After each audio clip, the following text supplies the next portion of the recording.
All the information shared in this video is available on the public platform. Nothing is discussed here which may breach the confidentiality of our armed forces.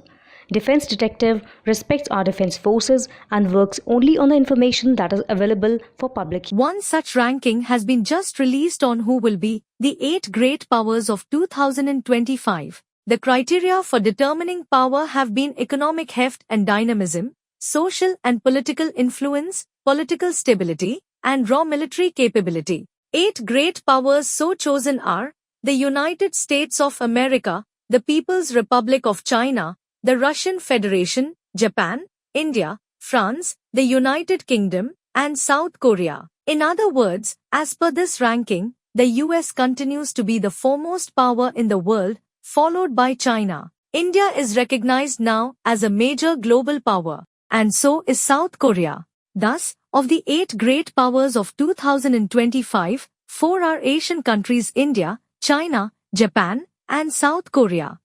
If anything, this only proves that the global power is shifting from the Euro-Atlantic to the Indo-Pacific. For nearly 500 years, the West determined the central balance of global power. In the last century, if the US played a decisive role, it was as an Atlantic power.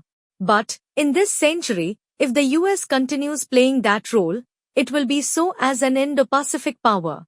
This ranking has been done for the American outlet 1945 by Dr. Robert Farley, who has taught security and diplomacy courses at the Patterson School and authored books such as Grounded, The Case for Abolishing the United States Air Force, Patents for Power, Intellectual Property Law and the Diffusion of Military Technology, and most recently, Waging War with Gold, National Security and the Finance Domain Across the Ages.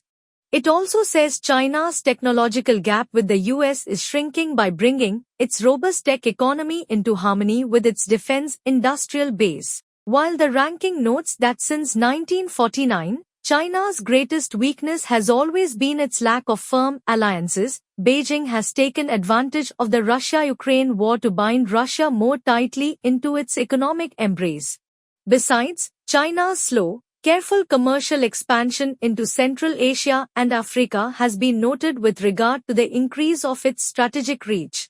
Russia is immensely large with a profound natural resource endowment. Its population is old and sick but large and relatively well educated, and Russia retains vast numbers of nuclear weapons, which have allowed it to carry on its war with Ukraine without much interference from the much wealthier Atlantic powers, it says. Japan is fourth in the ranking because of what is said to be its undoubted economic and technological strength. The ranking takes note of Tokyo breaking out of its post-war geostrategic slumber by spending more on security and expanding its defense industrial base. Fifth-ranked India, described as a newcomer in the list, is noted for its healthy demographic foundation, economic growth at a higher rate than any country on this list, and open political system that has allowed it to give a home to innovative technology firms, tightly linked with the global economy and increasingly able to throw their weight around, and strong military relations with Britain, France, the United States, and Russia that give it access to the most modern technology. Of course, there are problems, the ranking says. India remains too closely linked with Russia in defense issues, a relationship that even Indians are beginning to realize represents more of a burden than an asset. Parts of India's economy remain sclerotic and impoverished, generating political and social unrest. Pakistan continues to exert an inordinate influence on India, distracting New Delhi from broader international influence. Finally, the soundness of India's democratic institutions has frayed at the edges, although the country remains more democratic than Russia or China. France, at number 6, may have many drawbacks: charged politics, weakening demography, immigrant issues, but the ranking points out that, with Brexit, France is now the driving force in the European Union. And France still has its nuclear arsenal. The United Kingdom has been ranked 7th on the list. The ranking says that Brexit has done great damage to British power. Its economy is said to be disappointing. Yet, if it is still great power, That is because the British defence industry remains robust and continues to wield more financial power through the City of London than a handful of competitors. The UK retains the friendship of the United States even during times of partisan political strife and also has strong political ties with Paris.